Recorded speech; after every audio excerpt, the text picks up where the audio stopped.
이대로만 경제 위기라. 그 이유를 말씀드리죠. 제가 제목을 이렇게 달았는데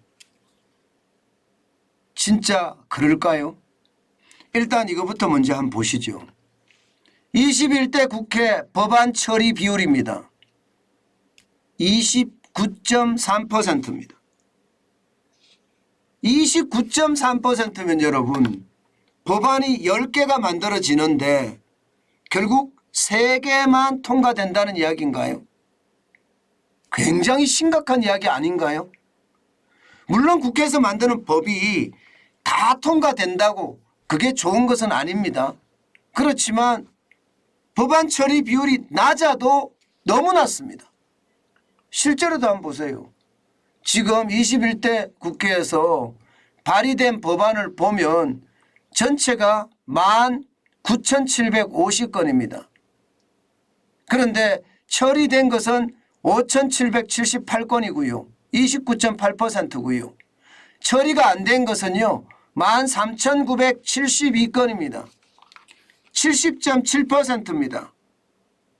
굉장히 많죠. 예.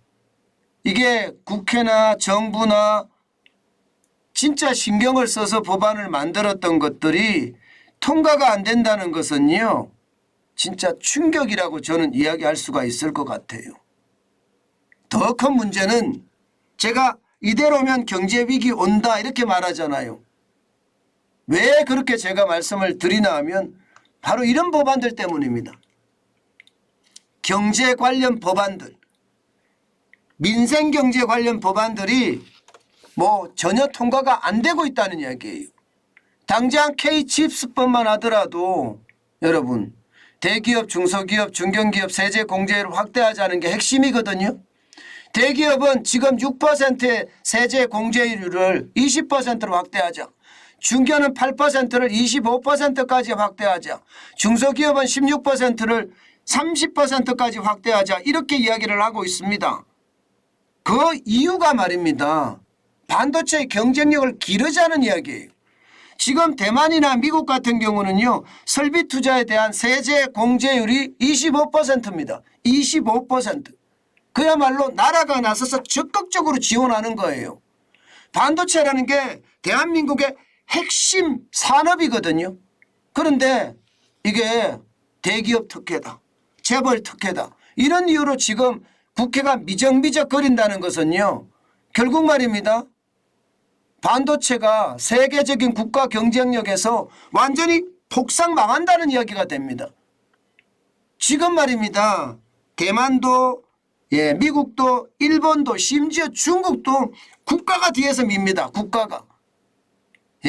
그런데 우리나라만 유일하게 말입니다. 이념에 빠져서 아직도 재벌 특혜 운운하고 대기업 특혜 운운하면서 이 법이 국회에서 전혀 통과가 되지 않는다는 것, 이것은요 결국 말입니다. 반도체 경쟁력을 완전히 깔아먹는 그런 상황이 되지 않을까요? 저는 반도체가 이렇게 무너지게 된다 이러면 여러분 생각을 해보세요. 반도체가 우리 수출에서 차지하는 비중이 말입니다. 여러분 많을 때는 20%까지 차지합니다. 20%. 반도체만. 지금 반도체 장난 아니게 무너지고 있잖아요. 작년 8월부터 마이너스 7%까지 떨어졌다가 지금 올 1월에는 44.5%가 수출이 떨어졌고요. 2월에는 42.5%가 빠졌습니다. 우리 수출의 20%를 차지하는 반도체의 수출이 반토막 났다는 이야기예요. 그런데도 말입니다. 국회는 오로지 말입니다. 자신들의 권력을 유지하는데 모든 힘을 쏟고 있지 경제법안이나 민생법안에는 애초에 관심조차 없습니다. 여기에다가 말입니다. 윤석열 정부가 과감하게 추진하고 있는 재정 준칙 말입니다. 기본적으로는 나라 곳간을 어느 정부가 들어서더라도 함부로 쓰지 못하게 만드는 국가재정법, 이거 바꾸자 하거든요. 관리재정수지의 3% 이내, 여기에다가 국가부채 비율이 60%가 넘어서면 2% 이내, 이렇게 줄이자는 법안이거든요. 이것도 국회에서 잠자고 있습니다. 여러분, 이렇게 잠을 자면 우리 경제가 제대로 되겠습니까? 이것은요, 여러분, 문재인 정부가 5년 동안 망쳐놓은 경제 그냥 그대로 계속 가자는 이야기예요. 윤석열 정부는 소득주도 성장을 버리고 민간주도 성장을 채택을 했잖아요. 그러면 여러분 생각을 해보자고요. 민간주도 성장이 되게끔 국회가 법안으로 뒷받침을 해줘야 됩니다. 정부는 그런 법안을 계속 지속적으로 내고 있습니다. 심지어 국회의원들도 그런 법안을 계속 내고 있어요. 그런데도 국회는 나 몰라라 하고 있는 거예요. 나 몰라라. 나 몰라라 한다는 것은 문재인 정부의 경제정책이 지속된다는 이야기잖아요. 5년 동안 얼마나 경제를 말아먹었습니까? 그런데 그 말아먹는 게 계속된다는 이야기니까 이것은요 결국 대한민국의 위기로까지 저는 발전될 수 있다고 생각을 합니다. 권력이 바뀌었으면 국민이 권력을 선택을 했잖아요. 그러면 야당 국회의원이든 여당 국회의원이든 아니면 무소속 국회의원이든 그 국민의 뜻을 따라서 소득주도 성장에서 민간주도 성장으로 바뀌었으면 야당 국회의원도 좀 밀어줘야 되는 겁니다. 정책적 어떤 지원을 해줘야 되는 거예요. 그건 대한민국을 위해서거든요. 야당을 위해서도 아니고요. 여당을 위해서도 아니고요. 어느 누구를 위해서가 아닙니다. 분명히 대한민국을 위해서입니다. 그런데 이것을 안 한다는 것은 여러분 진짜 이대로 가면 경제가 무너진다는 이야기 뭐 당연하게 나올 것 같아요. 대한민국 입장에서는 수출이 무너지면 경제가 다 무너질 수 있다는 이야기 하잖아요. 지금 보세요. 무역 적자 장난 아닙니다. 작년에 472억 3천만 달러의 적자였어요. 역대 최대입니다. 역대 최대예요. 게다가 2023년 지금 보세요. 179억 9,400만 달러 1월 2월만 적자가 이렇게 큽니다. 이대로면 어떻게 될까요 여러분? 저는 경제위기 온다고 봅니다. 그래서 여야 할 것 없이 오로지 국민을 바라봐야 된다. 그래서 필요한 민생경제 법안 또 산업 경쟁력을 높일 수 있는 법안 그리고 나라 국간을 함부로 쓰지 못하게 만드는 법안 반드시 통과시켜야 됩니다.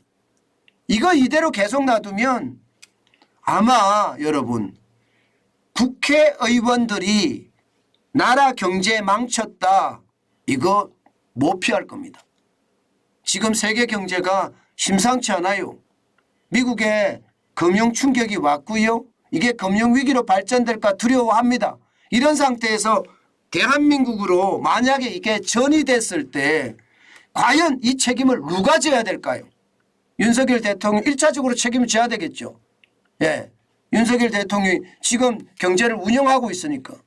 그러나 이거는 국회의원들도 이게 여기에서 벗어나기 쉽지 않을 겁니다. 또 누군가 네가 경제를 망쳤어 하면서 서로 또 정쟁만 일삼는 그런 최악의 시나리오까지 저는 눈에 보입니다.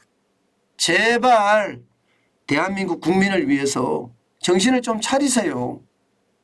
지금 전 세계가 위기예요. 이 위기를 넘을 수 있는 아주 유일한 길은요. 남을 인정하는 겁니다.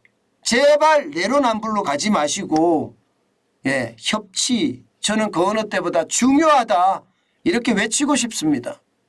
대한민국의 지도자들이잖아요. 그 지도자들이 정신을 바짝 차려야지 대한민국이 위기로 안 가지 지금 이대로 오면 진짜 위기로 갈 겁니다. 참 안타까운 마음에 뭐라 드릴 말씀이 없네요. 가슴만 답답할 뿐입니다.